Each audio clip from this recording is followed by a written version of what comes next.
এই বহু নির্বাচনীটা এসেছে আমাদের রাজশাহী বোর্ড 2023-এ ডিজিটাল ডিভাইস অধ্যায় থেকে। এখানে দেখতে পাচ্ছ অলরেডি একটা লজিক গেট অঙ্কন করা আছে।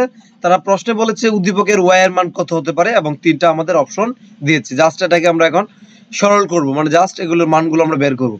এখানে প্রথম ইনপুটটা দেখতে পাচ্ছি পি থেকে এবং তারপরে তার একটা ন্যান গেট অঙ্কন করে দিয়েছে। মূলত আমরা জানি যে এই যে বৃত্ত চিহ্নটা সেটা মূলত বারকে ইন্ডিকেট করে, তাহলে পি থেকে ছিল যার জন্য আমরা এখানে লিখবো পি বার।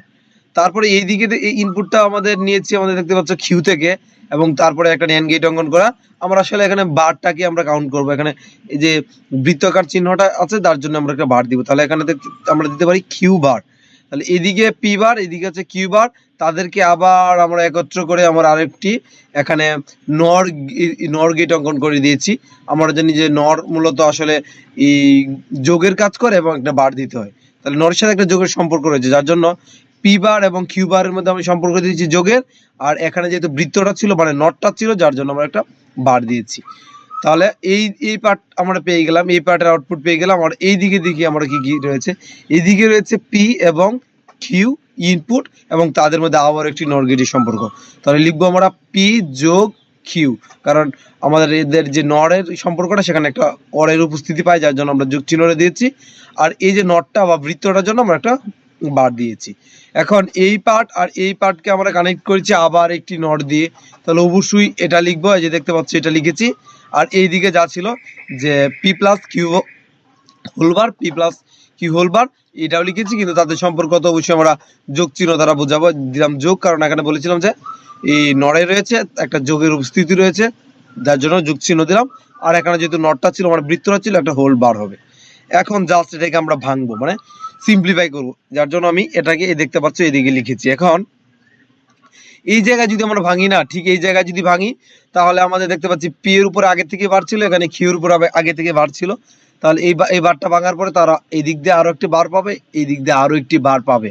আর এখানে বার ভাঙলে আমাদের নিয়ম হচ্ছে বুলিয়ানের নিয়মে চিহ্নের পরিবর্তন হয়। তাহলে এই যে দেখতে পাচ্ছ যে যোগ চিহ্নটা সেটা গুণ হয়ে যাবে।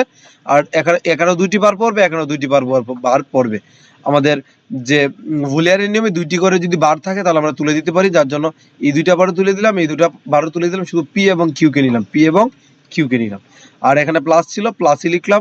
এখানে যদি বারটা ভাঙি তাহলে পি এর উপরে বার পড়বে, কিউ এর উপরে বার পড়বে, কিন্তু এই যোগ চিহ্ন পরিবর্তন হয়ে গুণ চিহ্ন হয়ে যাবে, যার জন্য আমরা বলতে পারি পি বার ইন্টু কিউ বার।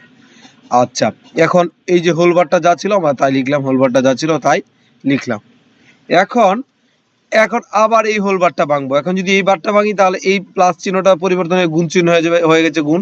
আর এখানে পি এবং কিউ এর উপরে সুন্দর মতন বারটা পড়ে গেল। আর এই দিকেও বারটা আমাদের পড়বে, কারণ বার ভাঙলে উভয় দিকেই পড়ে, তাহলে এই দিকে পড়লো। এখন আর একটু মডিফাই করা চলে। মডিফাইটা হচ্ছে এরকম যে এই জায়গায় যদি বারটা ভাঙি না, তাহলে পি এবং কিউ এর উপরে সমানভাবে পড়বে, কিন্তু পি এবং কিউ এর মধ্যে দেখতে পাচ্ছি সম্পর্কটা হচ্ছে গুণের, আমাদের এখন হয়ে যাবে যোগ। তাহলে হবে এরকম যে পি বার যোগ কিউ বার। আর ইন্টু যা ছিল আমরা ইন্টুই দিলাম। এই জায়গায় যদি বারটা ভাঙি তাহলে পি এর উপরও বারটা পড়বে, কিউ এর উপর বার পড়বে, তাহলে দুইটি করে বার হয়ে যাবে। তাহলে পি এর উপরে দুটি বার হবে, কিউ এর উপরে দুটি বার হবে। অঙ্কের নিয়ম অনুযায়ী দুইটি বার আমরা তুলে দিতে পারবি, কিন্তু এখানে ছিল গুণ, এটা হয়ে যাবে আমাদের যোগ। এই হচ্ছে আমাদের উত্তর। তাহলে এই অপশনটা আমরা দেখতে পাচ্ছি রয়েছে আমাদের এই দুইয়ে।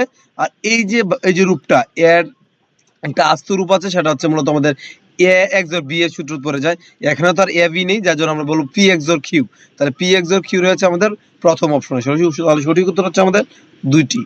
তাহলে এই দুইটি রয়েছে আমাদের এ তে।